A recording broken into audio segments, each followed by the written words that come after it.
The air smells like ozone. Your hands are numb, and in the darkness, a saber-toothed cat is hunting you. Then, crash! A bolt of lightning explodes a nearby tree into flame. Right now, you're holding a miracle in your hand. The light from your screen, this soft blue glow, is the direct descendant of that first campfire. Every light bulb in your home, every engine in every car, every rocket that's ever left Earth.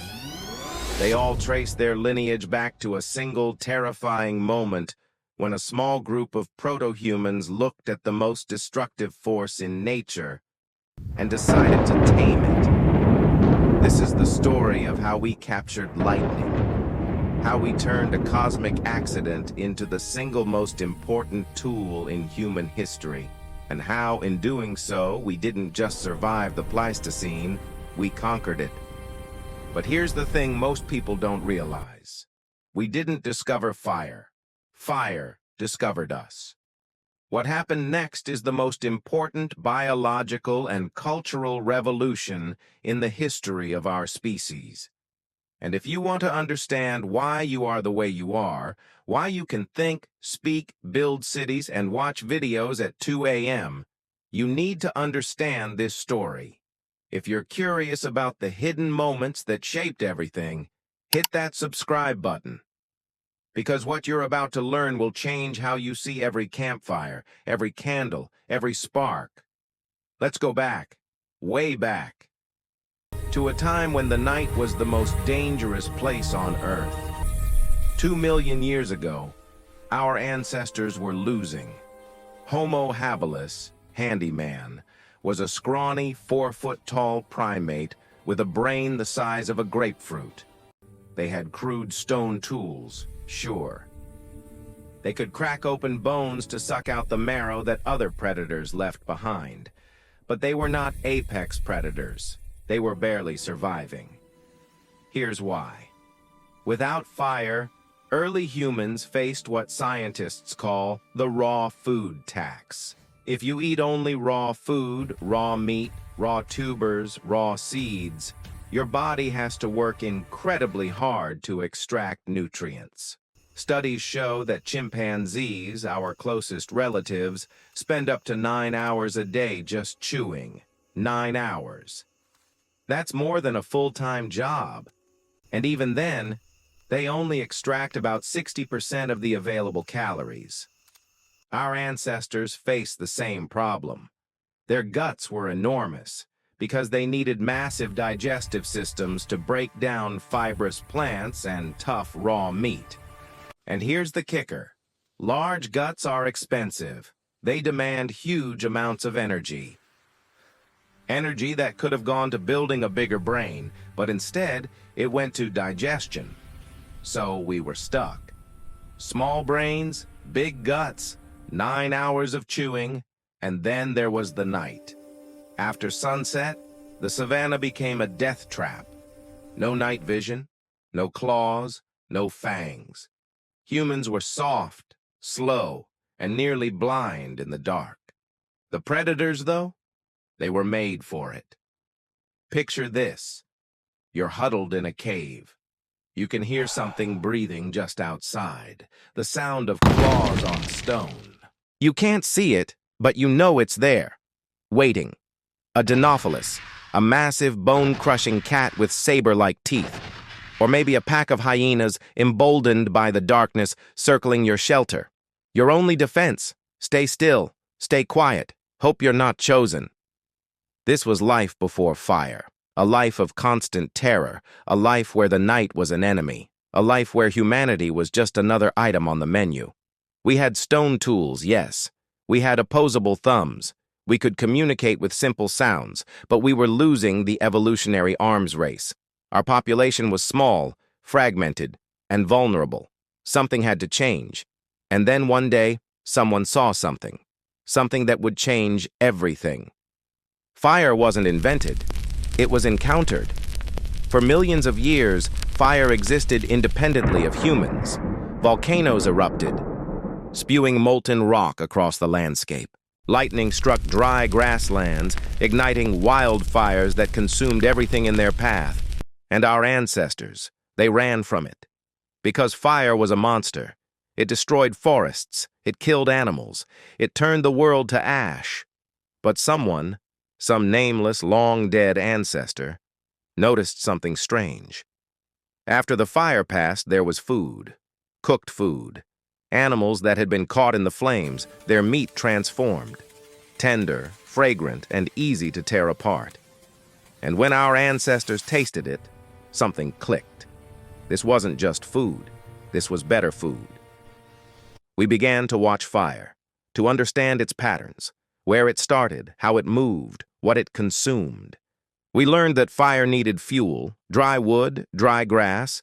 We learned that it could be extinguished by water or smothered by dirt. We began to predict it. This is where things get insane, because at some point, and we don't know exactly when, someone did the unthinkable. They approached the fire while it was still burning. They picked up a branch, one end charred and smoking, and they carried it. Think about the courage that took. Fire was the most dangerous thing in their world. It could kill you in seconds. And yet, someone reached into the flames and took it. They brought it back to their camp. They fed it. They kept it alive. And here's where we need to talk about Homo erectus, upright man, because they're the ones who perfected this. Around 1.8 million years ago, Homo erectus emerges in the fossil record. They're taller than Homo habilis. Their brains are bigger. And at their archaeological sites, we find something extraordinary. Evidence of controlled fire, charred bones, fire-cracked rocks, ash deposits in clear hearth formations. These weren't wildfires. These were campfires. But there's a problem with collecting fire. What happens when it goes out? What happens when the rains come or you're forced to move and your precious flame sputters and dies? You need to make it yourself. There are only a few ways to create fire from scratch. The most famous is friction, the bow drill, the hand drill, rubbing two sticks together until the heat ignites tinder. But here's the twist most people don't know. This is incredibly difficult. You need the right wood, the right technique, the right tinder, dry grass, fungus, bark shavings. You need to sustain the friction for minutes, building heat slowly until a tiny coal forms. Then you need to transfer that coal to your tinder bundle and blow, gently, until it bursts into flame. Try it sometime. Even with modern knowledge and practice, most people fail. But at some point, through trial and error, through thousands of failed attempts and burned hands and wasted hours, someone succeeded. And once they did, they taught others. The knowledge spread, not through genes, but through culture. And here's the realization that should blow your mind. We didn't discover fire.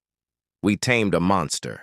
We took the most destructive force in nature and turned it into a tool. We bent the laws of chemistry and physics to our will. We became the only species on Earth that could summon light and heat on command. We became, in a very real sense, gods. So we have fire. Now what? This is where the story gets really interesting, because fire didn't just give us warmth and protection. It gave us something far more profound. It changed our biology. Welcome to the cooking hypothesis. In the 1990s, primatologist Richard Wrangham proposed a radical idea. Cooking, not tool use, not language, not walking upright, was the key innovation that made us human. Here's why. When you cook food, you're essentially pre-digesting it.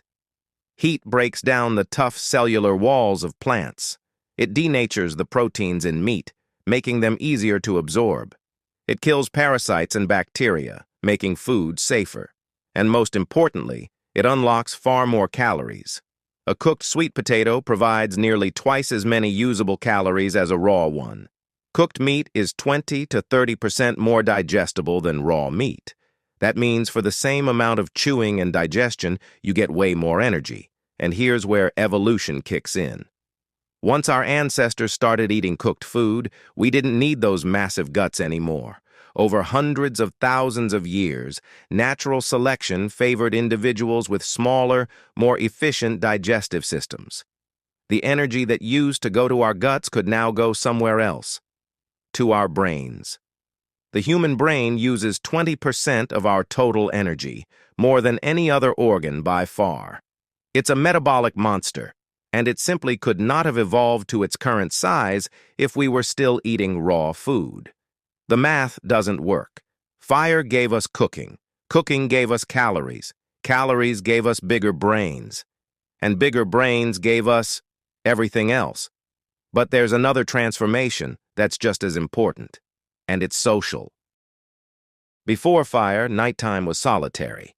You huddled in the dark, silent, trying not to attract attention. But once you had a fire, everything changed.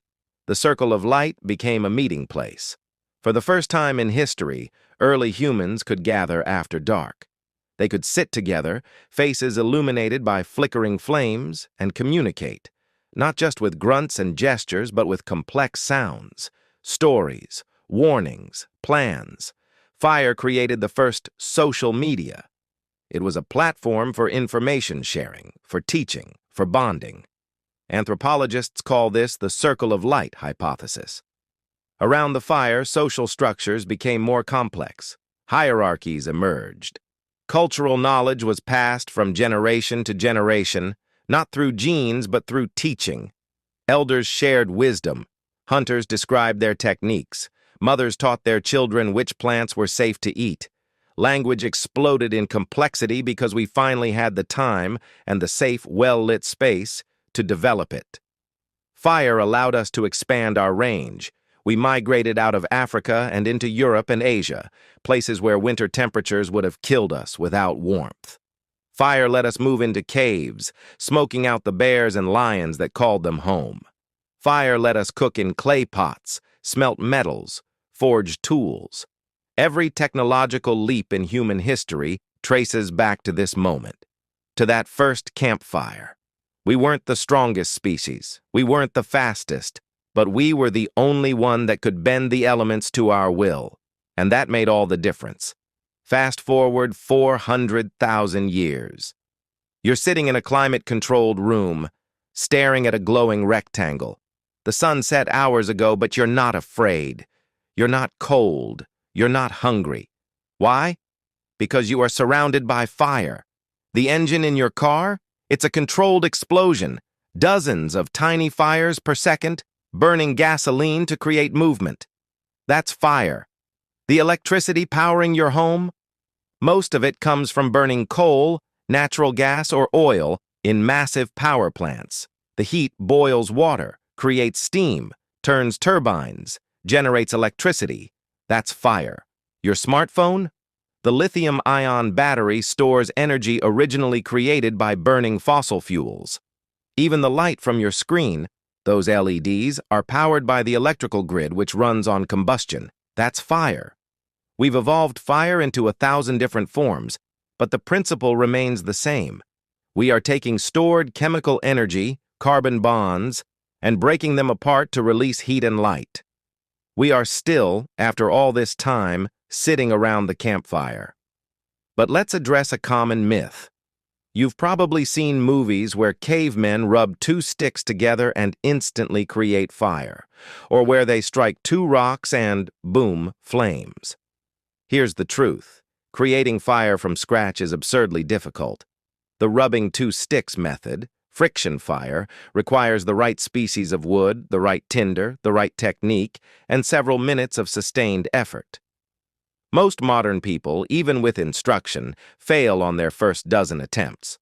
The striking rocks method, flint and steel, wasn't invented until the Iron Age, roughly 3,000 years ago. Before that, you needed flint and pyrite, which creates a spark hot enough to ignite tinder. But pyrite is rare, and even then, you need expert skill. The truth is, for most of human history, the most reliable way to have fire was to never let it go out. Ancient peoples assigned firekeepers, individuals whose sole job was to maintain the flame, feeding it fuel, protecting it from rain, carrying embers when the group moved. Losing your fire could be a death sentence. That's how precious it was. And yet, despite the difficulty, despite the danger, despite the countless burns and failures and setbacks, we persisted. We refined the techniques. We invented better tools. We taught our children.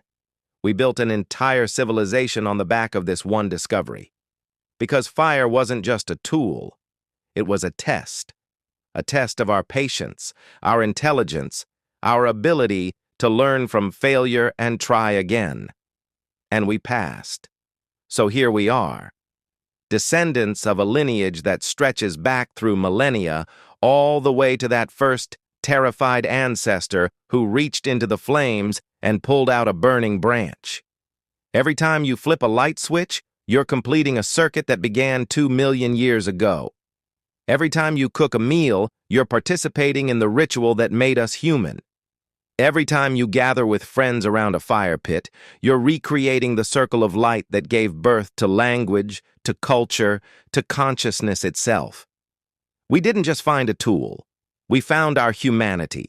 Fire taught us that the world could be changed, that nature could be bent, that the impossible could become possible if we were willing to experiment, to fail, to learn, and to try again. It taught us patience, because fire demands respect. It taught us cooperation, because fire must be tended.